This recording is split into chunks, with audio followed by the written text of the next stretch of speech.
औरव नाम के एक ऋषि थे, ध्यान से सुनो। हिमालय पर बैठकर के वो तपस्या करते थे। तो देवताओं का एक स्वभाव है कि जैसे ही कोई तपस्या करने जाता है, देवताओं को ये लगता है कहीं ये इतनी तपस्या ना कर ले कि हमारी पदवी मांग ले, हमारी पदवी छीन ले। तो देवता क्या करते हैं, आकर के उसको ऑफर देते हैं, वरदान मांगो ताकि तुम्हारा भजन यहीं रुक जाए, वरदान लेके तुम जाओ, कहीं इतना भजन ना कर लो कि हमारी पदवी छीन लो। क्योंकि भगवान का तो काम है भजन से प्रसन्न होकर प्रकट होते ही कहते, बताइए क्या दें, ब्रह्मा की पदवी दें, सूर्य की पदवी दें, यम की पदवी दें। ब्रह्मा जी इंद्र कहते हमारे तो सिंहासन के नट बोल्ट ढीले ही रहते हैं, कोई नेक भजन ज्यादा करे भगवान सबसे पहले ऑफरिंग में रखते हैं, लाओ दें तुमको। तो इसलिए ब्रह्मादि देवता, और वो कहते हैं ना जल्दी प्रसन्न होने वाले देवता, ये कौन से देवता हैं जिनको भय रहता है कि हमारी पदवी छिन ना जाए? वो जल्दी प्रसन्न क्यों हो जाते हैं? वो इसलिए जल्दी प्रसन्न हो जाते हैं कि जल्दी हम जाएं, उसको दे दें जो इसको चाहिए, और फिर ये अपना भजन रोक दे यहीं पर। तो औरव ऋषि हिमालय पर भजन कर रहे थे। इंद्र ब्रह्मा आदि देवताओं ने देखा, बोले भाई इसका भजन बड़ा अद्भुत है, कहीं इसके भजन के प्रताप से ये हमारी पदवी ना ले ले। ब्रह्मा जी प्रकट हो गए, वरदान मांगिए क्या चाहिए? और ऋषि हंसने लगे, बोले आपको प्रसन्न करने के लिए भजन नहीं कर रहा हूं मैं, जाइए, कुछ नहीं चाहिए हमको। ब्रह्मा जी वापस आ गए, इंद्र बोले मैं जाता हूं। इंद्र प्रकट हो गए, बोले आप जो कहेंगे सो प्रदान करेंगे आपको, बताइए क्या चाहिए? मना कर दिया। सभी देवताओं ने, देवियों ने प्रयास किया, पर औरव ऋषि किसी से भी प्रसन्न नहीं हुए। प्रसन्न मतलब सबको प्रणाम करते थे, पर उनको कुछ चाहिए नहीं था।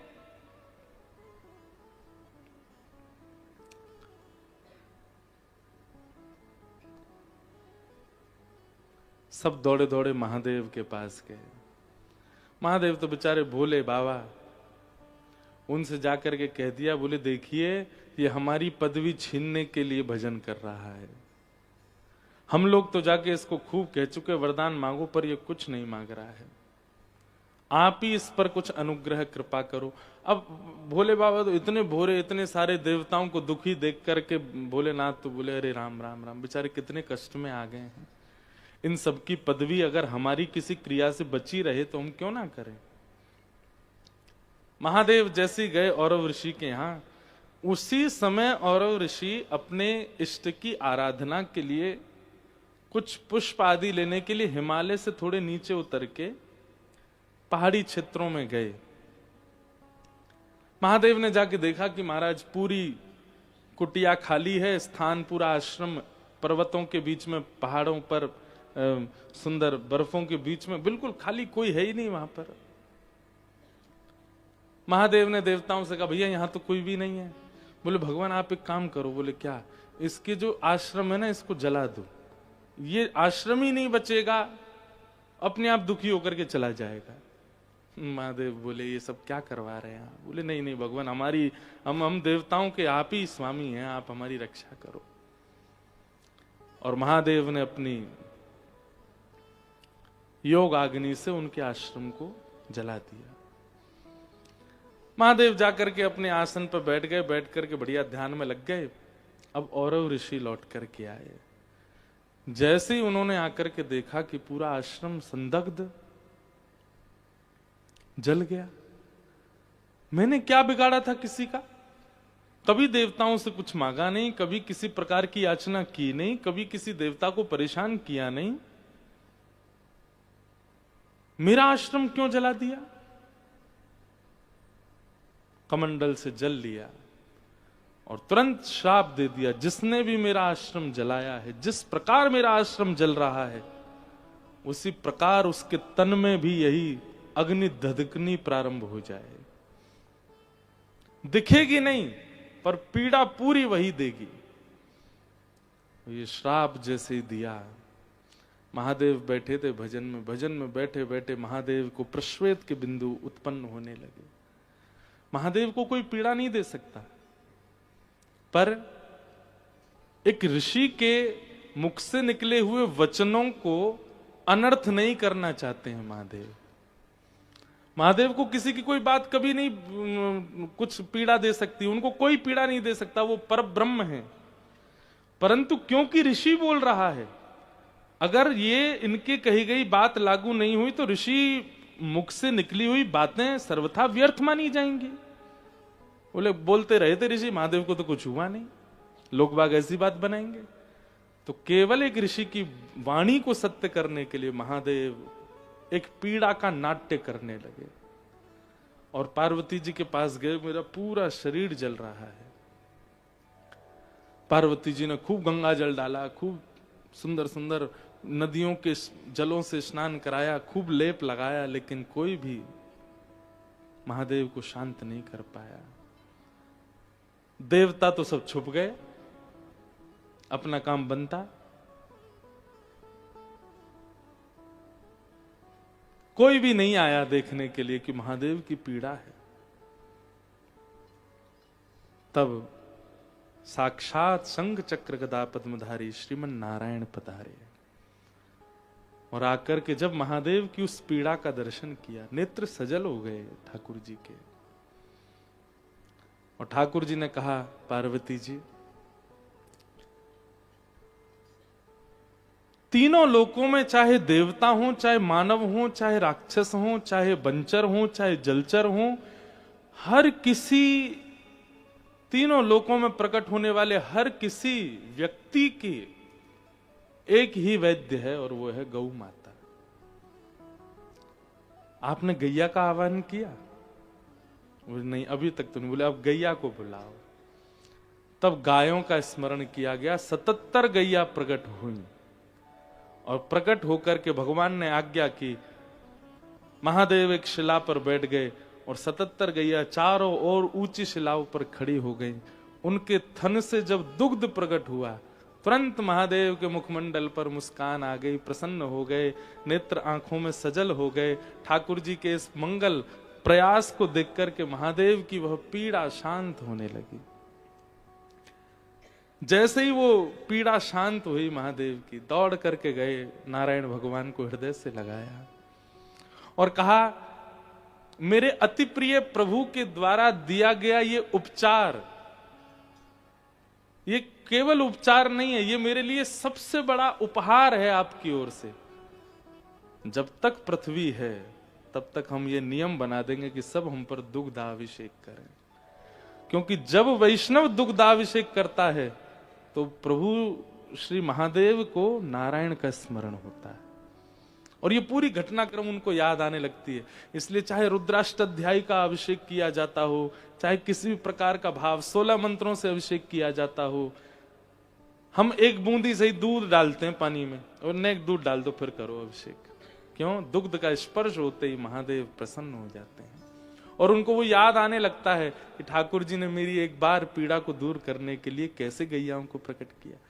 तब से महादेव पर दुग्धाभिषेक, पंचामृत अभिषेक, ये सब क्रिया होती है। बंधुओं, एक बात हम कहें, आप यदि वृंदावन के उपासी हो, यदि आप श्री राधा कृष्ण उपासी हो,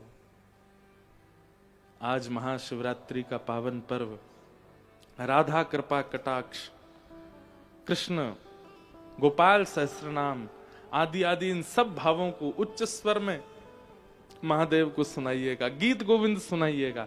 आज तक तो आपने ठाकुर जी को सुनाए होंगे, आज महादेव को सुनाइएगा। और अपने गुरु मंत्र हो, चाहे राधा नाम हो, उसकी खूब मंगल ध्वनि के साथ महादेव के सामने नृत्य कीजिएगा। आप कल से अपनी भक्ति में किंचित बढ़ोतरी पाएंगे, महादेव भक्ति प्रदान करेंगे। तो युधिष्ठिर जी ने ब्राह्मणों से कहा, आपने इस बालक के केवल गुण ही गुण बताए, कोई अवगुण नहीं है क्या इस बालक में?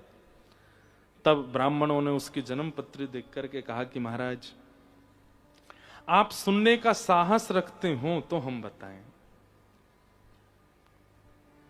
बोले आप बताइए, कोई ऐसी बात नहीं है।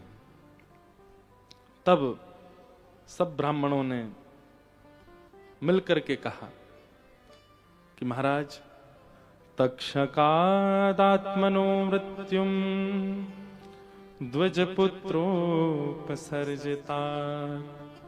प्रपत्स्यत उपश्रुत्य मुक्त संग पदम हरे। तक्षक सर्प के दंशन से आपके इस बालक की मृत्यु होगी। और तक्षक सर्प तब तक नहीं डसता जब तक कोई वैष्णव अपराध ना हो जाए, कोई ब्राह्मण का अपराध ना हो जाए, किसी संत महापुरुष का अपराध आप ना कर दो। तक्षक सर्प तभी डसेगा जब आपने कोई बहुत बड़ा अपराध किया हो। सर्प डसेगा ये सामान्य बात नहीं है बंधु। और केवल सर्प दंशन नहीं, किसी भी वंचर जीव के द्वारा यदि हिंसा होती है तो वो एक अपराध के ही विपरीत होती है।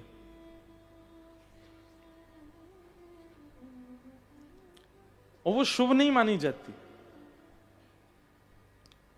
आपको कोई वंचर जीव पीड़ा पहुंचा दे तो इसका संकेत शुभ नहीं होता। और उसमें विशेष रूप से यदि सर्पदंशन है तो कहीं ना कहीं उसका इस बात से मेल माना जाता है कि आपको भगवत प्राप्ति में बाधा है, ठाकुर जी नहीं मिलेंगे अगर सर्पदंशन है तो। क्योंकि सर्पदंशन वैष्णव अपराध, भक्त अपराध, संत मुनियों का, किसी श्रेष्ठ भजनानंदी का आपने अपराध किया, उसी रूप में आकर के एक संकेत देता है कि अब तुम भगवत प्राप्ति नहीं कर सकते। और अगर मृत्यु हो जाए तो ये समझ लीजिए कि आपको स्वर्ग भी प्राप्त नहीं होगा, वैकुंठ भी प्राप्त नहीं होगा, पुनर्जन्म हो सकता है। हम ये नहीं कहेंगे कि नरक जाना पड़े, पर हां, अगर आपके जीवन भर के पुण्य अति हैं और आपको स्वर्ग में आपका नाम लिखा है कि भाई यहां आना है, या आपका भजन वैकुंठ तक पहुंचाने की सामर्थ्य रखता है, और सर्पदंशन हो जाए तो उसमें बाधा है, फिर आपको शुरू से शुरुआत करनी पड़ेगी। जैसे सांप सीढ़ी गेम होता है ना, उसमें सांप डस दे तो नीचे ही आना पड़ता है, चाहे आप कितनी भी सीढ़ियां चढ़ के ऊपर गए हो। ठीक वैसे ही आपके जीवन में किए गए सारे भावों को नजरअंदाज कर दिया जाता है सर्पदंशन से। शुरू से शुरू होगा फिर। और उसमें भी तक्षक सर्प। ये सुनकर के युधिष्ठिर थोड़े चिंतित हो गए। इसका मतलब हमारा ये बालक संतों का अपमान करेगा, ब्राह्मणों का अपमान करेगा। तब ब्राह्मणों ने पुनः अपनी ज्योतिष विद्या से बताया, बोले महाराज लेकिन एक बात हम और कह दें। क्या? प्रपत्स्यत उपश्रुत्य मुक्त संग पदम हरे। बोले पहली बार किसी की ऐसी जन्म कुंडली मिली है जहां पर सर्पदंशन की भी योजना है, योग है, और अगर इनके जन्म नक्षत्रों के अनुसार देखें तो इनकी मृत्यु के बाद इनको मुक्ति भी प्राप्त होने वाली है। ये दोनों संभव नहीं हो सकते, लेकिन यहां दोनों बातें हैं। इसका मतलब क्या है? सर्पदंशन के बाद भगवत प्राप्ति में बाधा है, लेकिन यदि कोई गुरु चाह जाए कि नहीं इसको ठाकुर जी मिलेंगे, तो चाहे तक्षक सर्प डसे चाहे शेषनाग डसते, एक गुरु प्रसन्न होकर के अगर चाह जाए कि ठाकुर जी मिलेंगे तो फिर कोई नहीं रोक सकता। बोले इनके जीवन में एक महापुरुष आएंगे और वे महापुरुष आकर के इनका हाथ पकड़ के ठाकुर जी से मिलवाएंगे। इसलिए चाहे सर्पदंशन हो पर इनको भगवत प्राप्ति होगी, तब युधिष्ठिर आदि पांडवों का मन शांत होगा। इसका मतलब क्या है? पहली बात तो ऐसा कुछ कीजिए नहीं, कोई संत अपराध, वैष्णव अपराध, विप्र अपराध। ऐसा नहीं है कि आपने वैष्णव अपराध किया तो सर्प ढूंढ के आएगा ही आपके पास, वो बात नहीं है। किसी कारणवश यदि ये सर्प हिंसा, सर्प के द्वारा आपका कुछ हो, तो उसके पीछे कारण वही माना जाएगा। इसलिए हर स्थिति में गुरु आश्रित रहिए। लोग बाग कहते हैं हमने सुना गुरु दीक्षा से पूजा फलीभूत नहीं होती। ऐसा नहीं है। बात ऐसी है कि गुरु कौन है? दिशा निर्देश करने वाले। अगर दिशा बताने वाला कोई व्यक्ति, एक मेंटर आपके ऊपर नहीं होगा तो आप भटक सकते हो। जरूरी नहीं है कि गुरु दीक्षा इसीलिए लेनी कि हमारी पूजा फले। अभी कुंभ में ही कोई स्नान कर रहा था तो उसको लोग बोल रहे थे तेरा तेरा स्नान व्यर्थ गया, क्यों? तेरे गुरु तो है ही नहीं। ऐसा नहीं है, ऐसा बिल्कुल नहीं है। पर गुरु का जीवन में होना इसलिए आवश्यक है कि भाई गाड़ी तो है, डीजल भी पूरा है, चलानी भी आती है, पर आजकल गूगल मैप होना बहुत जरूरी है ताकि वो राह बता सके, कहां से जल्दी पहुंचोगे, कहां ट्रैफिक है, कहां। ऐसे ही राह पथ दिखाने वाले गुरु हैं। हमसे कोई अपराध ना बने, हमसे कोई दूषितता ना बने, उसके लिए संकेत और दिशा दिखाने वाले एक गुरु जीवन में चाहिए। सदा गुरु आश्रित रहिए, कोई नहीं रोक पाएगा भगवत मिलन में। राजा परीक्षित धीरे धीरे बड़े होने लगे। एक दिन अर्जुन द्वारिका गए थे, लौटने में 6 महीने लगा दिए। 6 महीने बाद लौट करके आए तो दीनहीन अवस्था अर्जुन की। आकर के उन्होंने बताया कि भगवान श्री कृष्ण अपनी लीला पूरी करके चले गए। पृथ्वी पर अब ठाकुर जी की लीला विश्राम हो गई। यह समाचार सुनते ही पांडवों ने कहा कि जिनकी वजह से हस्तिनापुर मिला वे ही नहीं है तो हम कैसे यहां रह सकते हैं। और 5 पांडवों ने अपने राजकीय वस्त्रों को त्याग करके परीक्षित को, छोटे से बालक को ही राज्य गद्दी पर बिठाया और चले गए। कुंती को जैसे ही पता चला ठाकुर जी की लीला पूरी हो गई, सुनते ही प्राण निकल गए और 5 पांडव द्रौपदी के साथ स्वर्गारोहण को चले गए। धीरे धीरे ब्राह्मणों के निर्देश में बड़े हुए परीक्षित, जन्मेजय आदि पुत्र हुए, ब्याह आदि उनका हो गया था। एक दिन कलयुग मिला। कलयुग मिलते ही परीक्षित जी ने उसको मारना चाहा, क्योंकि वो एक वृषभ यानी कि बैल के 3 पैर काट चुका है, 4थे पैर को काट रहा था। जैसे ये हिंसा देखी परीक्षित ने तुरंत मारने के लिए गए, वो चरणों में गिर गया, मुझे मत मारिए। क्यों? मैं ब्रह्मा के द्वारा बनाया गया हूं। जैसे सतयुग है, त्रेता है, द्वापर है, अब मैं हूं कलयुग। परीक्षित घबरा गए, बोले तुम कलयुग हो, तुम यहां क्या कर रहे हो? बोले भगवान जिस दिन लीला पूरी करके गए उस दिन मेरा प्रारंभ हो गया। मैं कथा थोड़ी जल्दी कह रहा हूं क्योंकि कृष्ण जन्म तक जाना है हमें, लेकिन आप लोग ध्यान से सुनिएगा, विषय सारे पूरे होंगे। परीक्षित ने कहा भले ही तुमको ब्रह्मा ने बनाया हो, लेकिन इस पृथ्वी का एक छत्र सम्राट मैं हूं, मेरी आज्ञा के बिना तुम नहीं आक्रमण कर सकते। बोले महाराज, ब्रह्मा के नियम को हस्तक्षेप करना ये किसी मानव का अधिकार नहीं है। थोड़ा विचार करके परीक्षित ने सोचा क्या करें, तो कहा आप चिंता मत कीजिए, मुझे कुछ स्थान दे दीजिए, मैं वहीं रहूंगा। वो बहुत प्रसिद्ध है, कलयुग के 5 स्थान, केवल 5 जगह है कलयुग, 6वां स्थान नहीं है कलयुग के पास। द्यूतम पानम स्त्रियः सूना यत्रा धर्मश्चतुर्विध पुनश्च याचमानाय जात रूप मदात प्रभो। ये 5 स्थान। सबसे पहला जुआ। जुआ का मतलब जो खेल में खेला गया वही नहीं, लक्ष्मी को कहीं भी आप दांव पर लगाते हो वो सब जुआ है। दूसरा पानम, इस जीव पर किसी भी असद वस्तु को धारण करना कलयुग का निवास है। तीसरा पर स्त्री पर पुरुष संग, उसमें कलयुग का निवास है। चौथा हिंसा, लड़ाई झगड़ा कलेश, कलयुग का निवास है। और 5वां बिना मेहनत के कमाया गया धन, अनीति से कमाया, कूटनीति से कमाया गया धन। ये 5 स्थान है कलयुग के। इनमें से एक स्थान में भी यदि आपका किंचित प्रवेश हुआ है तो कलयुग आप पर पूरा पूरा हावी होगा। ये कोरोना वायरस से भी ज्यादा खतरनाक है, बहुत जल्दी आक्रमण करता है कलयुग। बस वो मौका ढूंढता है कि आप इन 5 में से कहीं भी प्रवेश करो। और एक बात कह दें, प्रवेश हम सबका हुआ है। इन 5 स्थानों में कहीं ना कहीं हम सब जा चुके, और ज्यादातर पांचवा वाला स्थान जो है, बिना मेहनत के कमाया गया धन।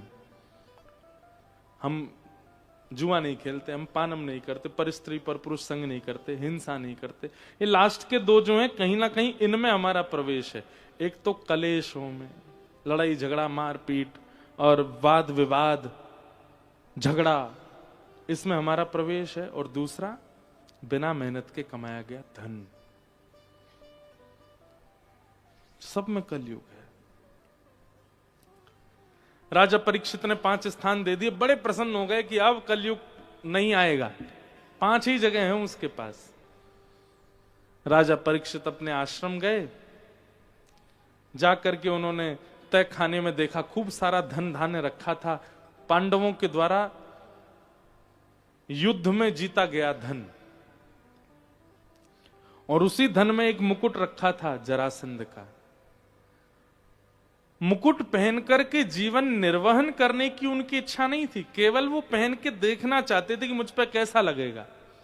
जैसे ही मुकुट सिर पर धारण किया, केवल पहन के देखने की इच्छा थी, इतने में ही कलयुग प्रविष्ट हो गया। क्यों? बिना मेहनत का धन पहना है। सोचो हम कहां तक बचेंगे। आजकल तो मॉल्स में चेंजिंग रूम ही होते, वहीं पहन पहन के देख लेते हैं। कीमती वस्तु बाहर से ही पता है, टैग देख के आ गए, हमारे बस का नहीं है खरीदना, पर पहन तो ले ये एक बार।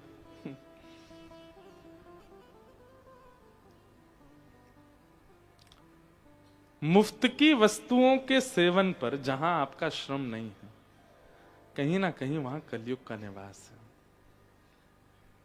हमारे पूज्य नाना जी कहते, लाला तू कथा करेगो तो घर में सब बुलाए करेंगे। अब तो हमने जाना बंद कर दिया, कहीं नहीं जाते हम, बहुत कम। पर इसलिए भी नहीं जाते, समय ही नहीं। पर नाना जी कहते, लाला तू घरन में जाएगो, लोग तो को बुलाएंगे, जलपान कराएंगे, भोजन पवाएंगे। एक काम करे करियो, मैंने की कहा, बोले जलपान आदि कछु भी करे, वाक्य बाद कम से कम 5-10 मिनट प्रवचन जरूर करियो। मैंने कि क्यों? बोले तो वासे ये होगा, श्रम को खायो है, बिना श्रम को नहीं खायो है। नहीं तो लाला वो धन अनर्थ कर देगा। और धन का एक स्वभाव है बंधुओं, वो बुद्धि भ्रष्ट करता है। वो बुद्धि में जाकर के एक विचित्र स्वभाव प्रकट कर देता है। बहुत ज्यादा धनवान लोगों के अंदर आप उनमें पवित्रता का दर्शन कर लोगे, उनकी शुद्धता देख लोगे, बहुत नीट एंड क्लीन रहते हैं, सब कुछ बहुत बढ़िया, पर विचार वो सुंदर नहीं होते, वो शुद्ध नहीं होते। धन बुद्धि को विकृत करता है। तो कलयुग के 5 स्थान, राजा परीक्षित भटक गए, और जैसे ही कलयुग आया तो कलयुग का प्रभाव सबसे पहले किस रूप में दिखेगा? सब लोग बहुत ध्यान से सुनो। आप अपने घर पे बैठे थे, कुछ नहीं, खाली बैठे बैठे आपने विचार किया, अभी अभी हम जगन्नाथपुरी होके आए हैं। जगन्नाथपुरी में वहां के एक लोकल व्यक्ति का, एक पंडा का बड़ा विचित्र सा लोभ ही सा लगा मुझको। तो उसका स्वभाव अच्छा नहीं था, उसके विचार अच्छे नहीं थे।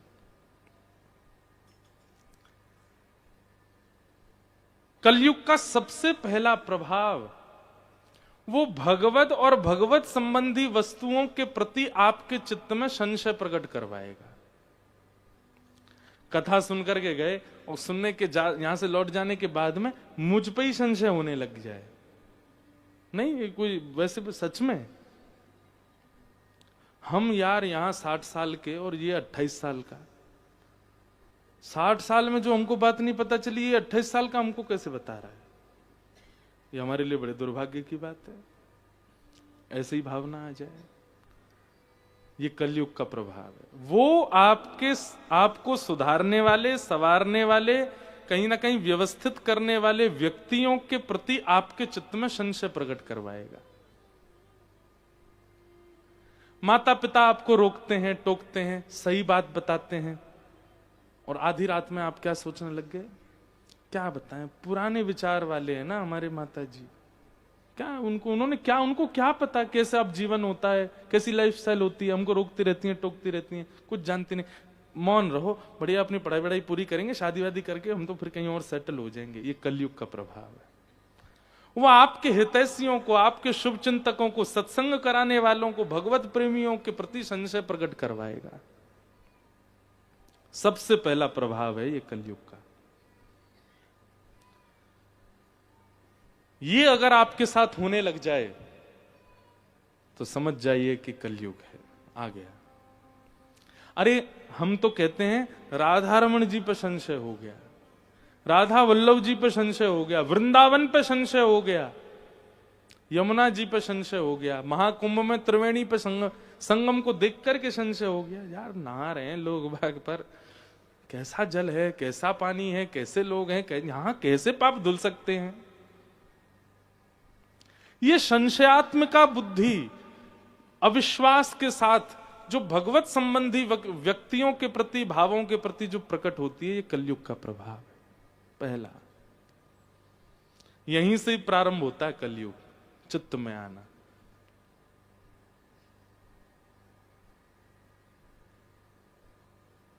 और वही हुआ राजा परीक्षित के साथ। राजा परीक्षित वन में गए थे, बहुत जोर की प्यास लगी, एक ऋषि का आश्रम दिखाई दिया।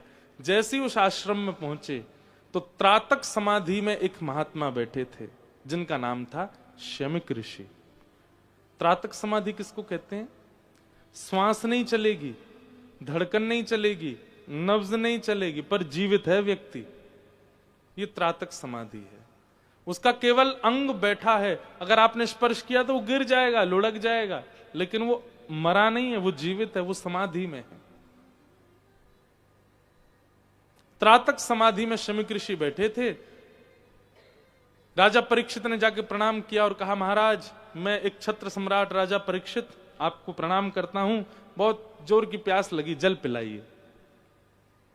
समाधि में बैठे, वो कहां सुनते हैं, तो आत्मा उनकी कहीं और जा चुकी है। राजा परीक्षित ने 2-3 बार बोला, जब उन्होंने कोई प्रत्युत्तर नहीं दिया तो क्रोध आया। पाखंडी, यहां ढोंग करते हो मेरे सामने, एक छत्र सम्राट तुम्हारे सामने खड़ा है और तुम यहां पर मेरे आगे पाखंड कर रहे हो। ऐसी विचारधारा प्रकट करवाता है कलयुग। सोचने लगे क्या करूं, क्या, अच्छा ठीक है, विचारधारा प्रकट हुई, वहां तक भी नहीं रुकेंगे, फिर कुछ अपमान करने की इच्छा प्रकट होगी चित्त में। ये कलयुग करवाता है। माता पिता के प्रति द्वेष भावना आ गई मन में। यहां तक तो कलयुग था, पर अब उनसे आर्ग्यूमेंट करने जा रहे हैं। ये कलयुग का और प्रचंड स्वरूप है। ये कलयुग करवाता है, आप नहीं करते हैं ये सब। राजा परीक्षित ढूंढने लगे, क्या करूं क्या करूं। तभी एक मरा हुआ सर्प पड़ा था, बाण से उठा करके उनके गले में डाल दिया और चले गए वहां से। अपमान कर दिया बेवजह का, कोई इसका औचित्य नहीं था। कुछ बालकों ने यह दृश्य पूरा देखा और शमिक ऋषि के पुत्र श्रृंगी, जो कि नदी में स्नान कर रहे थे, उनको जाके बता दिया, तुम्हारे पिता के साथ आज ऐसा ऐसा किया राजा परीक्षित ने। जल मांग रहे थे, समाधि में बैठे, उन्होंने नहीं दिया तो मरा हुआ सर्प डाल दिया। श्रृंगी को पहले तो रोना आया और फिर बाद में क्रोध आया। हाथ में जल ले लिया और जल लेकर के उसी समय श्राप दे दिया। जिसने भी ये कृत्य किया है, मैं उसको श्राप देता हूं, आज के ठीक 7वें दिन तक्षक सर्प डस देगा, उसकी मृत्यु हो जाएगी। दौड़ करके गए, अपने पिता को जाकर के देखा, मरा हुआ सर्प निकाल के फेंक दिया। थोड़ी देर बाद जब त्रातक समाधि पूरी हुई, रोने लगे। अपने पुत्र को देख करके बोले, क्यों रो रहे हो, क्या बात है? पूरी बात घटना बताई। बोले, पिताजी आपका ऐसे अपमान करके गया राजा परीक्षित, पर वो बचेगा नहीं, मैंने उसको शाप दिया है, 7 दिन में उसको तक्षक सर्प डस देगा। पिता ने पुत्र को डांटा, ये अच्छा नहीं किया तुमने। रोगी की चिकित्सा की जाती है, उसको मारा नहीं जाता, तुमने तो उसको नाश ही कर दिया उसका, ये अच्छा नहीं किया। अपने गौरमुख नाम के शिष्य को कहा, जाकर के राजा परीक्षित को बता दो 7 दिन शेष बचे हैं। यहां राजा परीक्षित ने मुकुट धर, अब धीरे धीरे कलयुग का प्रभाव, कलयुग का यही काम है, वो पहले आपसे गलत करवाएगा और गलत जब आप सब करा दोगे, सब नाश आपका हो जाएगा, फिर आप क्या सोचोगे, अरे राम राम ये मैंने क्या किया, ये मुझसे बहुत बड़ी गलती हो गई, गड़बड़ी हो गई। अब आप आत्मग्लानि में जी रहे हो, गिल्ट होगा आपको अंदर से, गिल्ट फीलिंग आती है ना कुछ भी करने के बाद। ये कलयुगी है, वो थोड़ी देर के लिए आपके अंदर आवेश के रूप में आता है और सब आपका नाश सर्वनाश करवा करके और फिर भाग जाता है, फिर हंसता है, खिलखिलाता है जब आप परेशान होते हैं, बोले हाँ अब आएगा आनंद, अब फंसेगा ये। राजा परीक्षित को बहुत आत्मग्लानि हुई, मैंने क्या कर दिया, एक ऋषि के गले में मरा हुआ सर्प डाल दिया। तभी गौरमुख शिष्य आए और राजा परीक्षित को आके कहा, आपने जो आज कृत्य किया महाराज, उसके वजह से 7 दिन में मरने का आपको श्राप लगा, अपनी मुक्ति का उपाय खोज लीजिए। राजा परीक्षित उदास नहीं हुए, अपने पुत्र को राज्य गद्दी पर बिठाया, निकल गए गंगा के किनारे। अनेक ऋषियों से पूछा, मेरी भगवत प्राप्ति कैसे हो, मुझे मुक्ति कैसे मिलेगी, पर कोई भी नहीं बता पाया। सबने अनेक अनेक उपाय बताए, पर कोई भी प्रमाण से नहीं कह पाया इससे मुक्ति मिलेगी। तभी वहां सुखदेव जी का आगमन हुआ। बोलो सुखदेव जी महाराज की। कि तत्रा भवद भगवान व्यास पुत्रो यदिच्छया कामटमानोऽनपेक्षः अलक्षलिंगो निजलाभतुष्टो व्रतस्य बालैरवधूतभेषः। श्री सुखदेव जी महाराज आए। बंधुओं, सुखदेव जी, हमारे कई जगह ऐसा वर्णन किया गया कि सुखदेव जी कौन है, बोले ठाकुर जी ही सुखदेव के रूप में आए कथा सुनाने के लिए। इस भगवती भागवत को कोई और नहीं सुना सकता, स्वयं ठाकुर जी ही श्रवण कराने के लिए आए हैं। सुखदेव जी महाराज आए, आकर के आसन पर बैठे। राजा परीक्षित ने चरणों में प्रणाम करते हुए कहा, मेरी मुक्ति का उपाय बताइए। सुखदेव जी हंसने लगे और हंस करके बोले,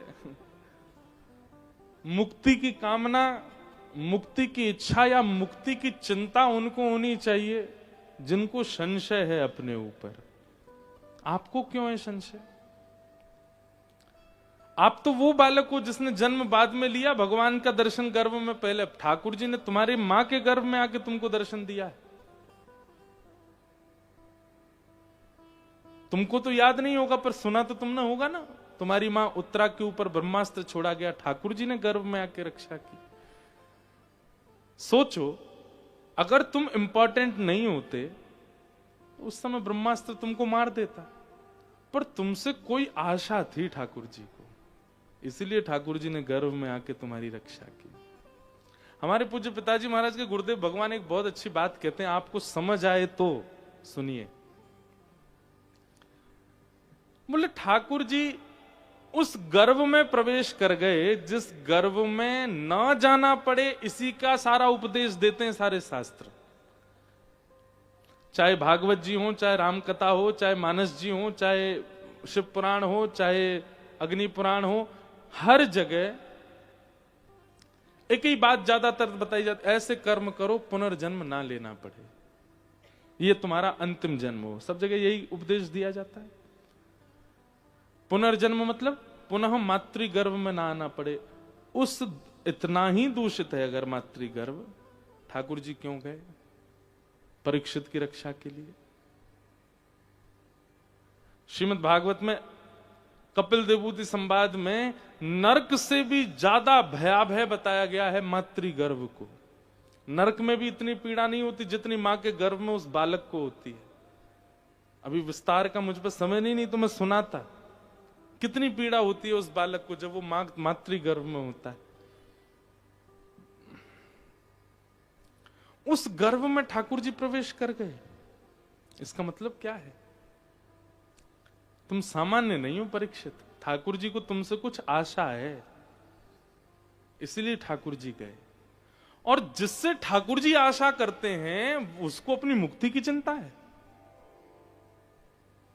मुक्ति की चिंता तो उनको होनी चाहिए जिनके जीवन में ना कभी भजन आया, ना कभी भगवत कथा आई, ना कभी वैष्णव आए, ना कभी संत आए, दूर दूर तक भगवत भावों से जो दूर है। चिंता तो उनको होनी चाहिए, तुम चिंता क्यों कर रहे हो? राजा परीक्षित बोले तो फिर 7 दिन में मेरी मृत्यु होगी, मुझे चिंता क्या करनी चाहिए फिर? बोले गर्भ में आकर के भगवान ने तुम्हारी रक्षा की, क्या तुमने उनको देखा था? बोले गर्भ के बालक को क्या याद रहता है, मुझे तो कुछ। बोले ये चिंता तुमको होनी चाहिए कि ठाकुर जी मेरे इतने समीप थे, मैं फिर भी उनको नहीं देख पाया। मेरे लिए गर्भ में आए थे, मैं फिर भी उनको नहीं देख पाया। जहां तीन चार युगों तक तपस्या करते हैं संत जन, तब भी भगवत दर्शन नहीं हो पाता उनको। तुम्हारी तो मातृ गर्भ में आए थे ठाकुर जी। तुमको चिंता ये होनी चाहिए कि इतनी पास आकर के भी चले गए, मुझे दिखे नहीं, मुझे याद नहीं उनका, उनके नेत्र कैसे, उनके हाथ कैसे, उनकी मुस्कान कैसी। ये चिंता तुमको होनी चाहिए। तुमको मुक्ति की नहीं, तुमको भगवत दर्शन की चिंता होनी चाहिए कि अब तुम्हारे पास केवल 7 दिन बचे हैं, कहीं 7वां दिन आ जाए, तक्षक सर्प डस दे और तुम भगवत दर्शन ना कर पाओ। चिंता तुमको ये होनी चाहिए। यही चिंता हम सबको होनी चाहिए। हमारा 7वां दिन किसी भी दिन आ सकता है। आज की हम कथा सुना रहे हैं, क्या कोई भरोसा कल का? कल की सुना पाएंगे? आप लोग चलो, हम पे तो आपको दया आ गई होगी, महाराज जी ऐसे मत बोलो, आप तो कल भी आओगे। तो चलो आप पे डाल देते हैं, आप सुन पाओगे कल की कथा? कोई गारंटेड हो?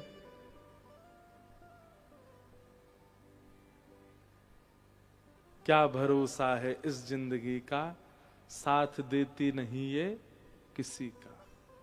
कब प्राण निकल जाए, हमारा अंतिम दिन कब आ जाए, हमको भी यही चिंता होनी चाहिए। पता नहीं कौन सा दिन हमारा अंतिम है, उससे पहले हे राधा रमन लाल, आप अब आज भी नहीं दिखे हमको। रात में इसी चिंता में सोना चाहिए हमको। आज का दिन भी निकल गया, नहीं मिले आप। कल फिर सुबह से प्रारंभ हो, अपना कर्म करें, अपनी जॉब करें, और बीच बीच में जब जब खाली बैठे तब तब प्रसन्न है ठाकुर जी, आज कृपा कर दीजिए ना, आज तो महाशिवरात्रि पावन दिन है, आज कुछ अनुग्रह कर दीजिए, आज तो अपना अनुभव करा दीजिए। फिर रात को नहीं देखे तो फिर चिंता हो, आज का दिन भी क्या, पता नहीं कितने दिन बचे हैं मेरे पास। पर हमको इसकी कोई चिंता नहीं होती, कोई परवाह नहीं।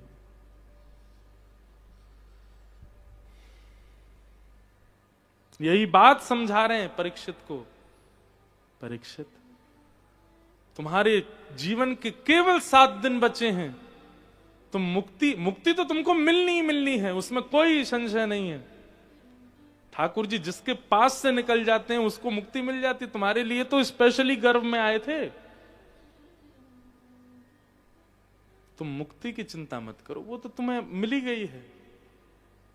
तुम तो भक्ति की चिंता करो, तुम तो दर्शन की चिंता करो। इस प्रकार जड़ भरत जी का चरित्र सुनाया, आगे भूगोल खगोल नरकों का वर्णन किया गया। तत्पश्चात प्रहलाद जी का चरित्र आया। हिरण्यकश्यप नाम का एक दैत्य, जिसके यहाँ परम भक्त श्री प्रहलाद जी प्रकट हुए। प्रहलाद जी महाराज ने अपने भक्ति भाव से ठाकुर श्री नृसिंह जी को प्रसन्न कर दिया। एक दिन खंभ भेदन किया और वहां से भगवान नृसिंह का रूप प्रकट हुआ। नृसिंह भगवान ने हिरण्यकश्यप का वध किया।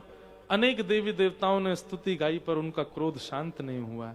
तब श्री प्रहलाद जी महाराज ने बस 2 शब्द कहे, सुमरहति समय हरि रुग्र जाते। ये स्वर सुनते ही नृसिंह भगवान जो प्रचंड रूप में बैठे थे पिघल गए। ठाकुर जी भगवान ही अवतार लेकर के आ रहे हैं, कहां? वसुदेव जी के घर में। यहां कंस अपनी बहन देवकी का विवाह वसुदेव जी से करता है। विदा करने के लिए स्वयं रथ हाँकते हुए जा रहा था, तभी देवताओं ने आकाशवाणी करते हुए बताया, जिस बहन को विदा करने जा रहे हो इसी का अष्टम गर्भ तुम्हारा काल होगा। ये खबर सुनते ही क्रोध में भर गया, देवकी को मारने के लिए तत्पर हुआ। वसुदेव जी ने चरण पकड़ के कहा, जितने बालक होंगे हम सब मारेंगे, इनको मत मारो। 6 बालकों को कंस ने मार दिया। 7वें बालक के रूप में बलराम जी आए। किसी ने मुझसे कहा, बोले देवता अगर आकाशवाणी नहीं करते तो ये सारा रायता नहीं फैलता। लेकिन एक बात कहें हम आपको, हम देवताओं को दोष दे रहे हैं कि उन्होंने आकाशवाणी की तभी कंस ने ऐसा क्रूर काम किया। 6 बालकों को मारना ये सामान्य बात है। वास्तव में देवताओं ने तो सच्चाई को उजागर किया। वो कंस जो है वो सुधरा हुआ बन रहा था, पूरी मथुरा नगरी के आगे उसकी जय जयकार होने लगे। बताओ, सारथी होते हुए भी स्वयं अपनी बहन को विदा करने के लिए जा रहा है। ये उसका बहलूपिया भेष था जो वो सबको दिखा रहा था कि वो कितना प्रेमी है। तब देवताओं ने कहा, रुको अभी हम पर्दा खोलते हैं, इसकी मृत्यु कैसे होगी वो इसको बता दिया जाए। ये फिर कितना बड़ा संत है अभी दिखता है। बस इतना कह दिया, जिसको तुम विदा कर रहे हो इसका 8वां गर्भ तुम्हारा काल होगा। ना तो देवकी को मारता, ना 7 बालकों को मारता, सीधे 8वें को ही मार देता। नहीं, पहले तो देवकी को ही मारना चाहा, वसुदेव जी ने रोका। इतना ज्यादा क्रूर कि एक भी बालक नहीं छोड़ा। इसमें देवताओं का दोष नहीं, देवताओं ने तो सच्चाई से अवगत कराया। नहीं तो वो ऐसा ही साधु बना बना, ऐसा ही सुंदर सुंदर बना बना भीतर ही भीतर ना जाने क्या क्या करता। 6 बालकों को मार दिया।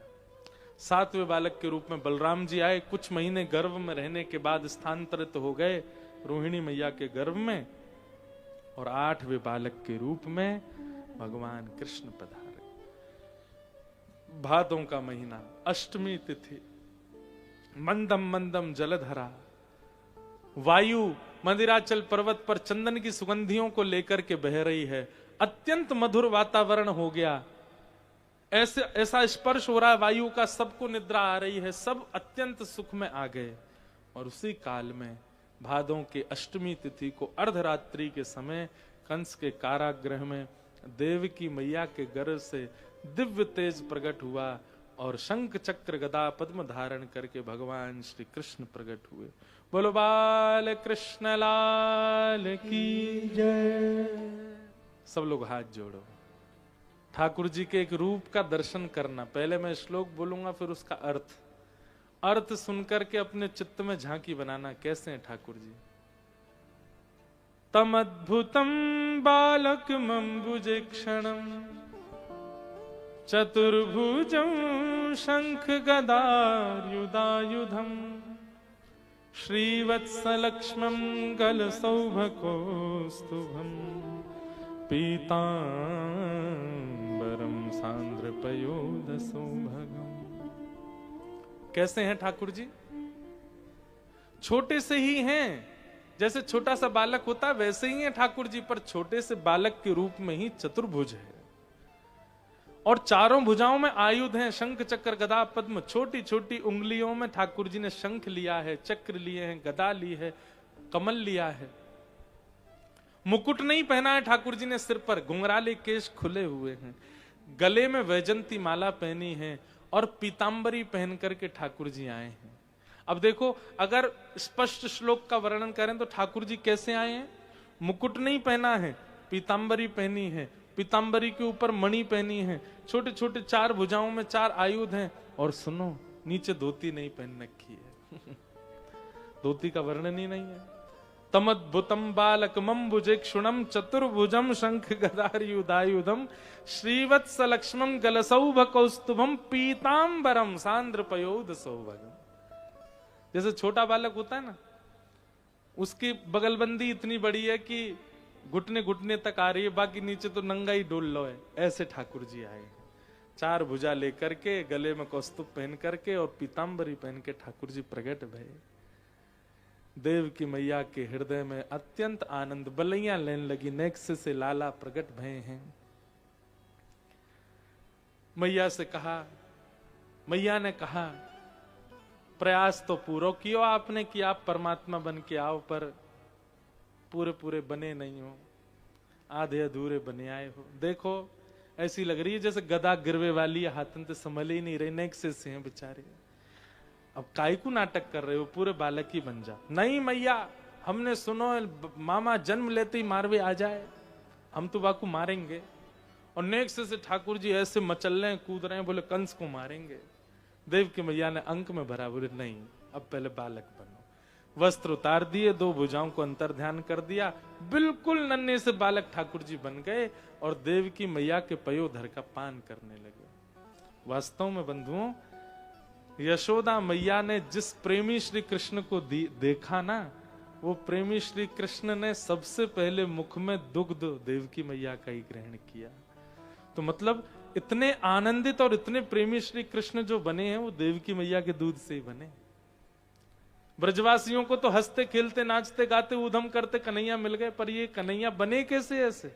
देव की मैया के दूध से। ठाकुर जी ने आज्ञा करी, मैया अब एक काम करो। बोले कहा, मैं आया हूं प्रेम को प्रचार प्रसार और प्रेम की स्थापना करवे, और वाके काजे अब मुकु ब्रज जानो पड़ेगो। आप लोग 11 वर्ष 56 दिना प्रतीक्षा करियो, मैं ब्रज में जाके अद्भुत लीला करके आऊंगा, और वाके बाद आके या मामा कंस को मारूंगा। देव की मैया रोई तो बहुत, पर पूरे विश्व को प्रेम प्राप्त होगा मां के एक त्याग से, इसलिए मां ने लाला को वसुदेव जी को दिया। वसुदेव जी ने जैसे लिया, हथकड़ियां खुल गई, बेड़ियां खुल गई, और लाला को लेकर के गोकुल गए। सब सैनिक सोए, दरबान सोए, चट चट ताले खुल गए, सारे मथुरा में सब सोए, किसी को नहीं पता क्या चल रहा है। और ठाकुर जी को लेकर के वसुदेव जी गोकुल पहुंचे। गोकुल में नंदरानी यशोदा सोई थी, बगल में छोटी सी लाली सोई है। लाली को उठा करके लाला सुवाए दिए, और लाली ला करके मथुरा पहुंच गए। कंस ने रोने की आवाज सुनी, उठ करके दौड़ा, 8वां बालक हुआ, मुझे दो। बेटी देख करके कंस बोला, बेटा होना था, बेटी कैसे हो गई? देव की बोली, अब ये तो मुझे नहीं पता भैया। पुत्री को जैसे ही पटका नीचे पृथ्वी पर, अष्टभुजी देवी भद्रकाली प्रकट हो गई, और कंस से कहा, मुझ जैसे निरपराध बालकों को मारते हो तुम? जिस शत्रु से तुम बचने का प्रयास कर रहे हो, उसने तो ब्रज में जन्म ले लिया। कंस बोला, कहां लिया? बोले 84 कोस के ब्रज में लिया। बोले एग्जैक्ट एड्रेस बता दो, कहां लिया? तो यहां देवी कहते हैं, यत्र त्ववा, जन्म लिया 84 कोस में, पर कहां लिया ये नहीं बताऊंगी। अब तू देख तेरी मृत्यु कैसी होती है। वही अष्टभुजी देवी विंध्यवासिनी मैया, विंध्याचल में जो विराजती, भगवान की बहन है वो, ठाकुर जी की, हमारे लाला की। यहां कंस राक्षसों को बुला रहा है, और ब्रजमंडल में भैया अब सूर्य उदय हुआ। सब ब्रजवासिन को अब लगन लगी है कि भैया अब के लाला होएगा नंद बाबा के। आज सुबह जैसे ब्रह्म मुहूर्त में नंदा सुनंदा दोनों गईं, दोनों ने जाकर के देखी कि भाभी यशोदा मैया सोई हैं, और उनके बगल में नेक्स्ट एक बालक चदरिया ओढ़ के कुल बुलाए रहे हुए, अपने हाथ पाम चला रहे है, और आ ऐसे आवाज निकाल लो है।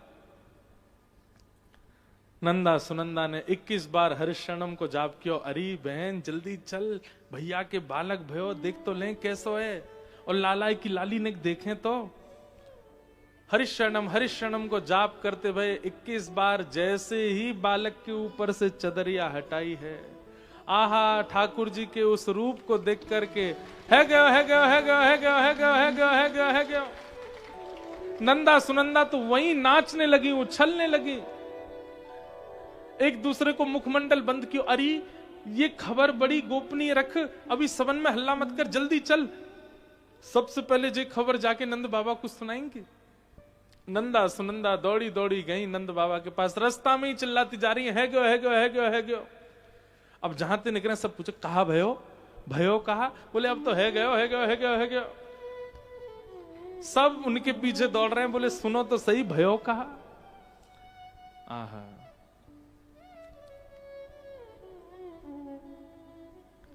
चारों तरफ से घेर लिया नंद बाबा को, और नंद बाबा बीच में खड़े हैं और नंदा सुनंदा गा रही है गयो है गयो है गयो है गयो है गयो। नंद बाबा बोले भयो कहा ये तो बता। बोले पहले बताओ हमको कहा दोगे। बोले जो मांगेगी सो देंगे। 9 लखा को हार चाहिए। बोले 16 लखा को देंगे, अब बता कहा भयो। बोले बाबा आपने इतने ब्राह्मण जिमाए, इतने ब्रजवासीन की सेवा करी, यमुना जी की आराधना करी, गैयान की सेवा करी, इन सबन के फलस्वरूप नीलमणि जैसो लाला भयो है।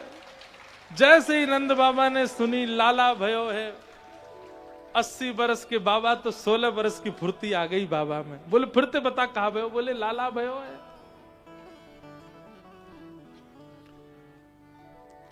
नंद बाबा दौड़े, दौड़ करके यमुना स्नान कियो, पीली बगलबंदी पहनी, पीली धोती पहनी, पीलो पाग, पीलो पीलो चंदन लगायो, लियो रे छोरा दर्पण कैसो लग रहा हूं। बोले बाबा दुल्हा से लग रहे हो बिल्कुल। अब तो नंद बाबा आनंद मचा रहे हैं, पूरे ब्रजमंडल में हवा की तरह बात फैल गई, नंद बाबा के लाला भयो है। सबको इतना सुख मिलो जैसे मानो उन्हीं के लाला भयो है। श्री राधा रमण लाल की जय, श्री राधा वल्लभ लाल की जय। पूछ री के लौटा की हुक हुक प्यारे, क्या बात है बंसी वारे। सब लोग बधाई हो। हम पुनः पुनः निवेदन कर रहे हैं भैया आप ही आना, हा? और की जय। खूब आनंद के साथ रुक जाओ, नेक रुको। आप सब लोगों को खूब खूब बधाई।